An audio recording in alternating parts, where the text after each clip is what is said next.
Setia dalam kerasulan, tulus dalam pelayanan, mempedulikan kaum menderita. Inilah kisah sengsara Tuhan kita Yesus Kristus menurut Lukas. Ketika tiba saat perjamuan Paskah, Yesus duduk makan bersama-sama dengan para rasulnya. Katanya kepada mereka, "Aku sangat rindu makan Paskah ini bersama-sama dengan kamu sebelum aku menderita. Sebab aku berkata kepadamu, aku tidak memakannya lagi sampai perjamuan ini digenapkan dalam kerajaan Allah."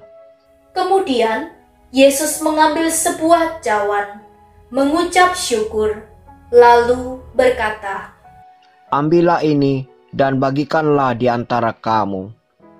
Sebab aku berkata kepadamu, mulai sekarang ini aku tidak minum lagi hasil pokok anggur sampai kerajaan Allah telah datang." Lalu Yesus mengambil roti, mengucap syukur, memecah-mecahnya, dan memberikannya kepada mereka, seraya berkata, "Inilah tubuhku yang diserahkan bagi kamu. Perbuatlah ini untuk mengenangkan daku." Demikian juga dibuatnya dengan cawan sesudah makan. Ia berkata, "Cawan ini adalah perjanjian baru oleh darahku yang ditumpahkan bagi kamu. Tetapi lihat, tangan orang yang menyerahkan aku ada bersama aku di meja ini. Sebab Anak Manusia memang akan pergi seperti yang telah ditetapkan. Akan tetapi celakalah orang yang olehnya ia diserahkan." Lalu mulailah mereka mempersoalkan siapa di antara mereka yang akan berbuat demikian. Terjadilah juga pertengkaran di antara murid-murid Yesus tentang siapa yang dapat dianggap terbesar di antara mereka. Yesus berkata kepada mereka, "Raja-raja para bangsa memerintah rakyatnya, dan orang-orang yang menjalankan kuasa atas mereka disebut pelindung. Tetapi janganlah demikian di antara kamu. Yang terbesar di antara kamu hendaklah menjadi sebagai yang paling muda, dan yang pemimpin menjadi pelayan. Sebab siapakah yang lebih besar, yang duduk makan atau yang melayani? Bukankah dia yang duduk makan? Tetapi aku ada di tengah-tengah kamu sebagai pelayan. Kamulah yang tetap tinggal bersama-sama aku dalam segala pencobaan yang aku alami. Maka aku menentukan hak-hak kerajaan bagi kamu, sama seperti Bapakku menentukannya bagiku. Kamu akan makan dan minum semeja dengan aku di dalam kerajaanku, dan kamu duduk di atas tahta untuk menghakimi ke-12 suku Israel." Kemudian Yesus berkata kepada Petrus, "Simon, Simon, lihat, iblis telah menuntut untuk menampi kamu seperti gandum. Tetapi aku telah berdoa untuk engkau, supaya imanmu jangan gugur, dan jikalau engkau sudah insaf, kuatkanlah saudara-saudaramu." Jawab Petrus, "Tuhan, aku bersedia masuk penjara dan mati bersama-sama dengan Engkau." Tetapi Yesus berkata, "Aku berkata kepadamu, Petrus, hari ini ayam tidak akan berkokok sebelum engkau 3 kali menyangkal aku." Lalu Yesus berkata kepada semua rasul, "Ketika aku mengutus kamu dengan tidak membawa pundi-pundi, bekal dan kasut, adakah kamu kekurangan apa-apa?" Jawab mereka, "Tidak, suatu pun tidak." Katanya kepada mereka, Tetapi sekarang ini, siapa yang mempunyai pundi-pundi, hendaklah ia membawanya. Demikian juga yang mempunyai bekal, dan siapa yang tidak mempunyainya, hendaklah ia menjual jubahnya dan membeli pedang. Sebab aku berkata kepada kamu, bahwa nas kitab suci ini harus digenapi padaku. Ia akan terhitung di antara pemberontak-pemberontak, sebab apa yang tertulis tentang aku sedang digenapi. Kata mereka. Tuhan, ini ada 2 pedang. Jawabnya. Sudah cukup. Lalu pergilah Yesus keluar kota, dan sebagaimana biasa, ia menuju Bukit Zaitun. Murid-muridnya mengikuti dia. Setelah tiba di tempat itu, ia berkata kepada mereka, Berdoalah, supaya kamu jangan jatuh ke dalam pencobaan. Kemudian Yesus menjauhkan diri dari mereka, kira-kira sepelempar batu jaraknya. Di sana ia berlutut dan berdoa, katanya, Ya Bapakku, jikalau engkau mau, ambillah piala ini daripadaku.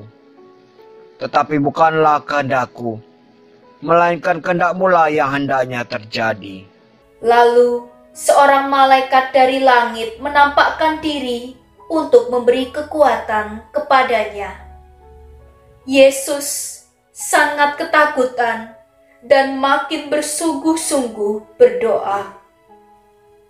Peluhnya menjadi seperti titik-titik darah yang bertetesan di tanah.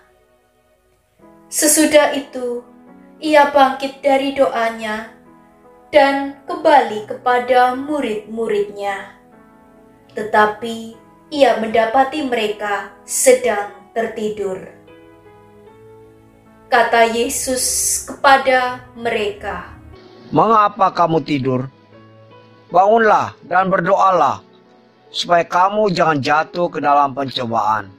waktu Yesus masih berbicara, datanglah serombongan orang, sedang muridnya yang bernama Yudas mendekati dia untuk menciumnya. Maka kata Yesus kepadanya, Hai Yudas, engkau menyerahkan anak manusia dengan ciuman. ketika mereka yang bersama-sama dengan Yesus melihat apa yang akan terjadi, berkatalah mereka, Tuhan, meskipun kami menyerang mereka dengan pedang? dan seorang dari mereka menyerang hamba imam agung sehingga putuslah telinga kanannya. Tetapi Yesus berkata, Sudahlah, lalu Yesus menjamah telinga orang itu dan menyembuhkannya. Yesus berkata kepada imam-imam kepala dan para kepala pengawal bait Allah serta tua-tua yang datang untuk menangkap dia, katanya, sangkamu aku ini penyamun, maka kamu datang lengkap dengan pedang dan pentung. Padahal tiap hari aku ada di tengah-tengah kamu, di dalam bait Allah, dan kamu tidak menangkap aku. Tetapi inilah saatmu, dan inilah kuasa kegelapan itu. Yesus ditangkap dan dibawa dari tempat itu. Ia digiring ke rumah imam agung, dan Petrus mengikuti dari jauh. Di tengah-tengah halaman rumah itu, orang memasang api, dan mereka duduk mengelilinginya. Petrus juga duduk di tengah-tengah mereka. Seorang hamba perempuan duduk dekat api, mengamat-ngamati Petrus.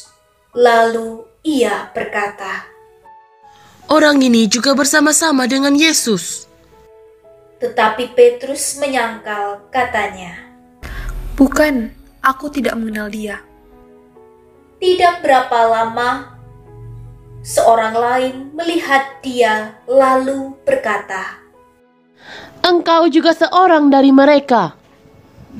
tetapi Petrus berkata, Bukan, aku bukan seorang dari mereka.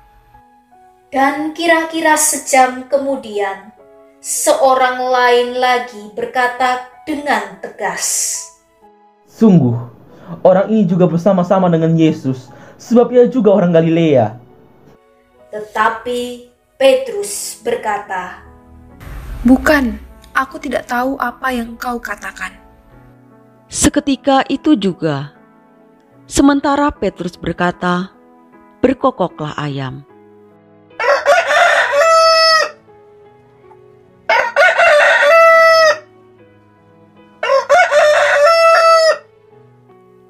Lalu berpalinglah Tuhan memandang Petrus.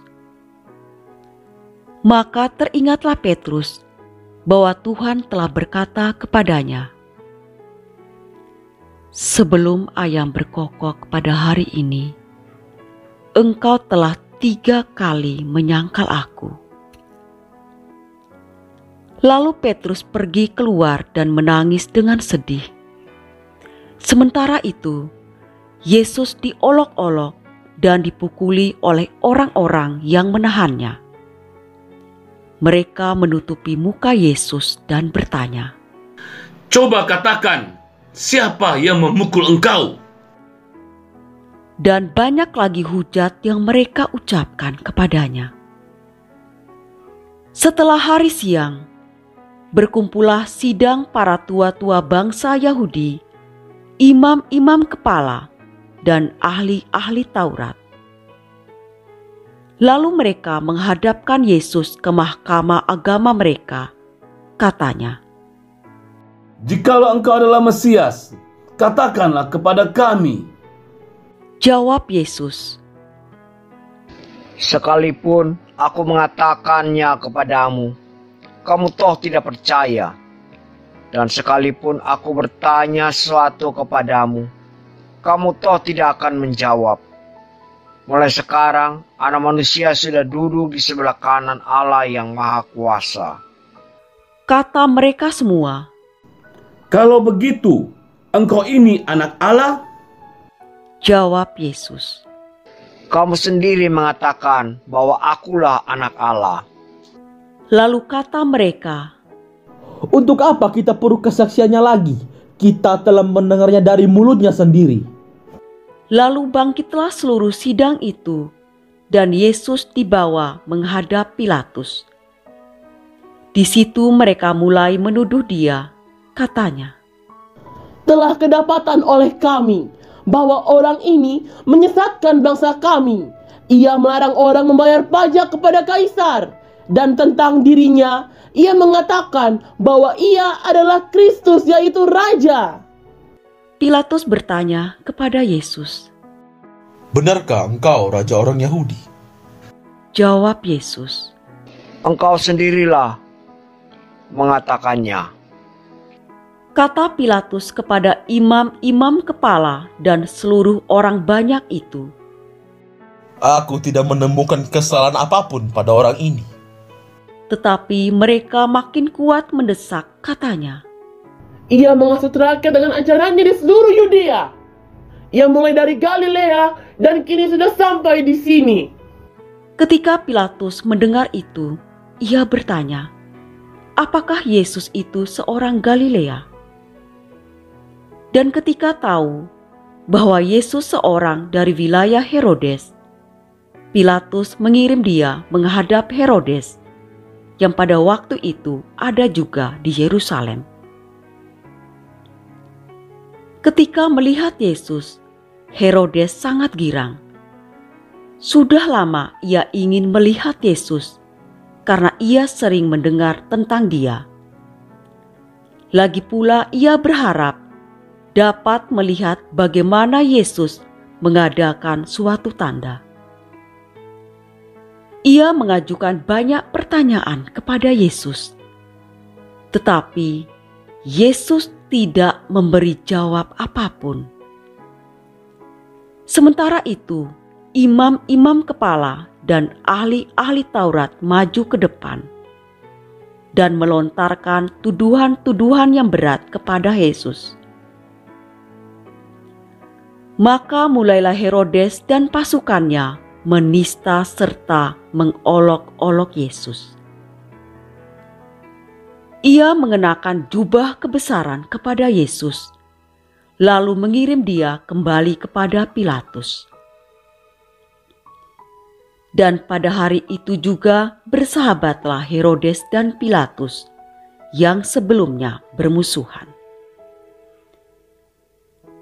Lalu Pilatus mengumpulkan imam-imam kepala serta rakyat dan berkata kepada mereka, Kamu telah membawa orang ini kepadaku sebagai seorang yang menyesalkan rakyat.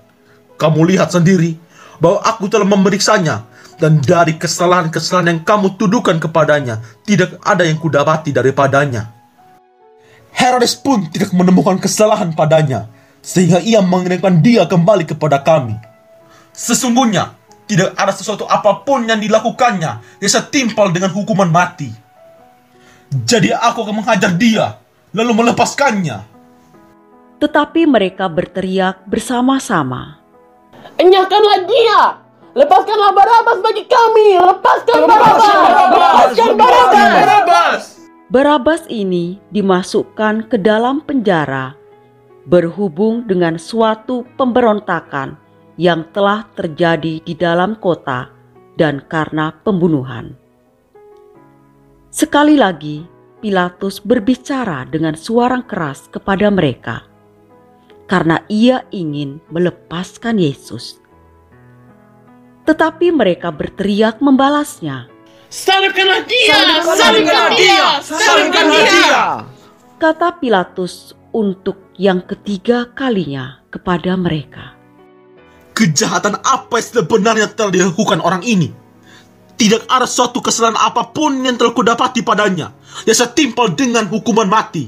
Jadi aku akan menghajar dia, lalu melepaskannya. Tetapi dengan berteriak, mereka mendesak dan menuntut supaya Yesus disalibkan.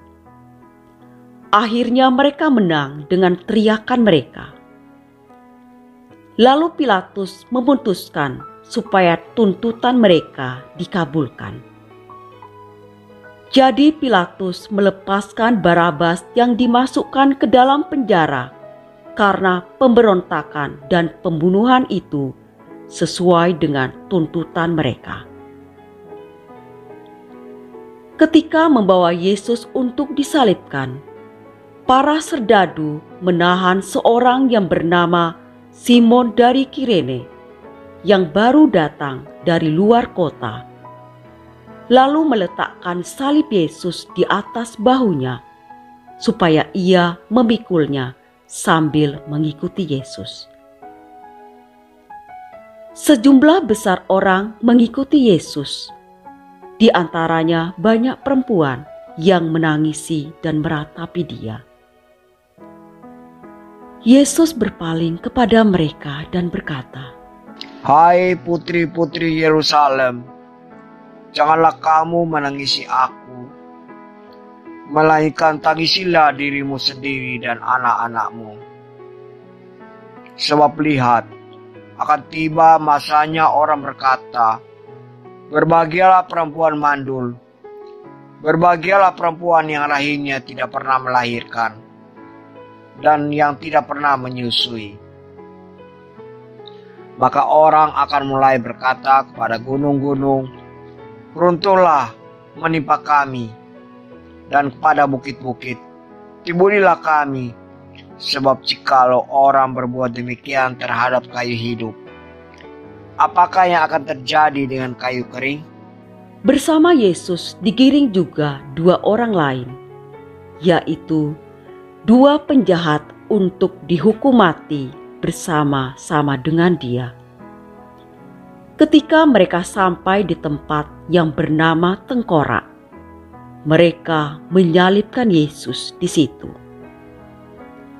Kecuali Yesus, disalibkan juga kedua orang penjahat itu, yang seorang di sebelah kanan, yang lain di sebelah kirinya. Ketika bergantung di salib, Yesus berkata, Ya Bapa, ampunilah mereka, sebab mereka tidak tahu apa yang mereka perbuat. Dan mereka membuang undi untuk membagi pakaian Yesus. Orang banyak berdiri di situ dan melihat semuanya. Pemimpin-pemimpin mengejek Yesus, katanya, Orang lain ia selamatkan. Biarlah sekarang ia menyelamatkan dirinya sendiri. Jika ia benar-benar Mesias, orang yang dipilih Allah. Juga prajurit-prajurit mengolok-olok dia. Mereka mengunjukkan anggur asam kepadanya dan berkata, Jika engkau raja orang Yahudi, selamatkanlah dirimu. Ada juga tulisan di atas kepalanya, Inilah raja orang Yahudi. Salah seorang dari penjahat yang digantung itu menghujat Yesus. Katanya, Bukankah engkau Kristus? Selamatkanlah dirimu dan kami. Tetapi penjahat yang seorang lagi menegur dia. Katanya, Tidakkah engkau takut juga tidak kepada Allah? Padahal engkau menerima hukuman yang sama. Kita memang selayaknya dihukum, sebab kita menerima balasan yang setimpal dengan perbuatan kita. Tetapi orang ini tidak membuat sesuatu yang salah. Lalu ia berkata kepada Yesus, Yesus, ingatlah akan aku apabila engkau datang sebagai Raja. Kata Yesus kepadanya, Aku berkata kepadamu, sesungguhnya pada hari ini juga engkau akan ada bersama-sama aku di dalam Firdaus. Ketika itu, kira-kira pukul 12, kegelapan meliputi seluruh daerah itu sampai jam 3, sebab matahari tidak bersinar. Ketika itu, tabir bait suci terbelah 2. Lalu Yesus berseru dengan suara nyaring, Ya Bapa, ke dalam tanganmu kuserahkan nyawaku. Dan sesudah berkata demikian, Yesus menyerahkan nyawanya.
Ketika kepala pasukan melihat apa yang terjadi, ia memuliakan Allah. Katanya, Sungguh, Orang ini adalah orang besar. Di situ berkerumun pula orang banyak yang datang untuk menyaksikan seluruh peristiwa itu. Sesudah melihat apa yang terjadi itu, pulanglah mereka sambil memukul-mukul diri.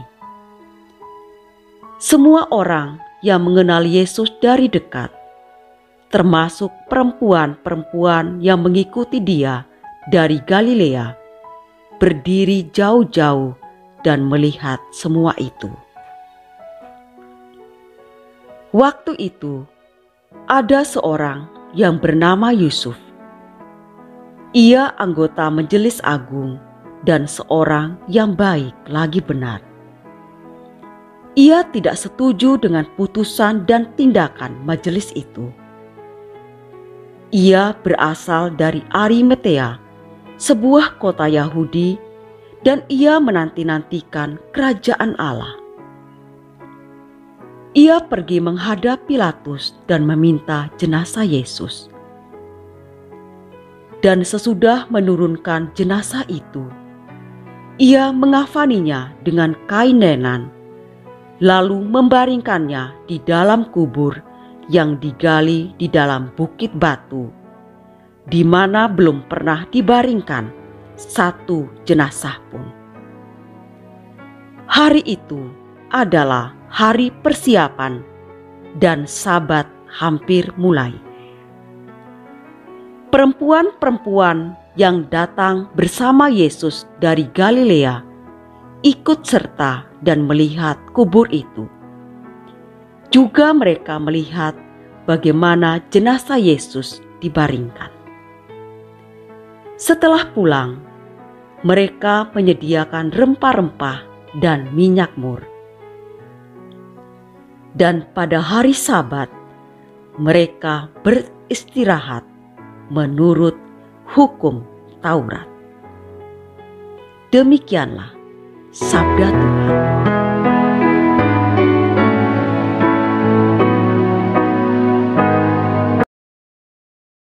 Judul renungan pada kesempatan ini, apa seruanmu? Hosana atau salibkan Dia? Bapak Ibu, saudara-saudari, sahabat-sahabat Monsinyur Gabriel Manek yang dikasihi Tuhan. Minggu Palem yang kita rayakan hari ini adalah awal kita memasuki Pekan Suci. Pekan di mana kita mengenangkan, kita merenungkan dan merayakan peristiwa sengsara, wafat, dan kebangkitan Tuhan kita Yesus Kristus. Kisah Injil hari ini mengungkapkan kepada kita betapa sorak-sorai orang-orang Yerusalem menyambut kehadiran Tuhan di tengah-tengah mereka. Hosana Putra Daud, diberkatilah yang datang dalam nama Tuhan. Namun seruan itu pada akhirnya berakhir pada seruan salibkanlah Dia. Seruan Hosana dan seruan salibkan Dia adalah gambaran kota Yerusalem dan gambaran kehidupan kita manusia yang sering mengabaikan Tuhan tetapi juga sering menerima Tuhan dalam kehidupan kita. Kisah Alkitab sering membahasakan Yerusalem sebagai Yersalim, kota penginapan yang salim, yang menolak kehadiran Tuhan. Yerusalem juga sering disebut sebagai Yersalom, kota penginapan yang menerima, menantikan, dan menerima kehadiran Tuhan dalam kehidupan mereka. Seruan Hosana adalah gambaran mereka yang menerima Tuhan. Seruan salibkanlah Dia adalah gambaran mereka yang menolak kehadiran Tuhan. Hari ini kita diajak untuk belajar bagaimana kita memberi jawaban atas kehadiran Tuhan dalam kehidupan kita. Sahabat-sahabat Monsinyur yang terkasih, pertanyaan untuk kita. Apa seruanmu hari ini? Hosana atau salibkanlah dia? Menerima atau menolak dia? Tentu sebagai sahabat-sahabat Monsinyur Gabriel Manek, kita serentak akan berseru, Hosana Putra Daud. Aku menerima Tuhan. Aku percaya pada Tuhan. Aku datang untuk melakukan kehendak Tuhan. Konsekuensi dari pilihan dari seruan kita temukan dalam bacaan-bacaan hari ini. Yang pertama, kita diajak untuk berani menjadi murid di hadapan Tuhan Sang Guru. Gambaran hamba Yahweh yang menderita dalam bacaan pertama menunjukkan konsekuensi bagi kita yang menerima Tuhan dalam kehidupan. Kita diajak untuk punya lidah seorang murid yang memiliki kata-kata yang memotivasi, menguatkan mereka yang letih lesu, mereka yang berbeban berat. Kita diajak untuk memiliki telinga seorang murid yang siap mendengarkan, melakukan apa yang dikehendaki Tuhan. Kita juga diajak memiliki wajah seorang murid yang tidak malu-malu untuk mewartakan kebaikan Tuhan, mewartakan kasih setia Tuhan bagi sesama. Kita juga diajak untuk memiliki punggung seorang murid yang senantiasa siap digempeleng, siap dibina untuk terus semakin dewasa dalam iman, harapan, dan kasih. Konsekuensi yang kedua adalah kita diajak untuk berani memperjuangkan kebenaran. Seruan orang-orang Yerusalem, salibkanlah dia, bebaskanlah Barabas, menunjukkan kecenderungan sebagian besar orang yang karena kepentingan-kepentingan tertentu berjuang untuk membungkam kebenaran lalu membenarkan kejahatan. Menerima Tuhan berarti berani menerima kebenaran dan kebaikan, berani memperjuangkan kebenaran dan kehidupan, memperjuangkannya bukan hanya lewat kata tetapi juga ditunjukkan lewat perbuatan nyata. Biasakan kebenaran, jangan benarkan kebiasaan yang menutupi saluran keselamatan yang datang dari Tuhan. Konsekuensi yang ketiga adalah kita dipanggil untuk terus berjaga dan berdoa, taat melakukan kehendak-Nya. Murid-murid yang tertidur saat Yesus berdoa di Taman Getsemani, kepada mereka Yesus berkata, "Tidak bisakah kamu berdoa dan berjaga sesaat saja bersama aku?" Berjagalah dan berdoalah supaya jangan jatuh dalam pencobaan. Berjaga dan berdoa adalah panggilan untuk senantiasa mengenakan senjata cahaya, siap sedia melakukan yang terbaik kapanpun dan dimanapun kita berada. Cobaan hadir dan menjatuhkan ketika kita lengah, ketika kita lelah. Jangan lelah, jangan lengah, karena Tuhan terus berjaga, terus berdoa. Konsekuensi yang keempat, kita dipanggil untuk ikhlas mengampuni dan tulus mengasihi dengan sepenuh hati. Di atas salib, Yesus berdoa kepada Bapanya, "Bapa, ampunilah mereka, sebab mereka tidak tahu apa yang mereka perbuat." Kebencian menjauhkan kita dari Tuhan dan sesama. Kasih dan pengampunanlah yang menyatukan kita dan membahagiakan. Slogan SMGM adalah melayani dengan sepenuh hati. Pelayanan seperti ini hanya bisa berjalan mulus bila kita punya hati untuk mengampuni dengan tulus, mengasihi dengan ikhlas. Semoga Monsinyur Gabriel Manek mendoakan kita agar kita terus menerima Tuhan dalam hidup kita dan melakukan kehendak-Nya di dalam setiap derap langkah kita. Selamat memasuki pekan suci. Tuhan memberkati.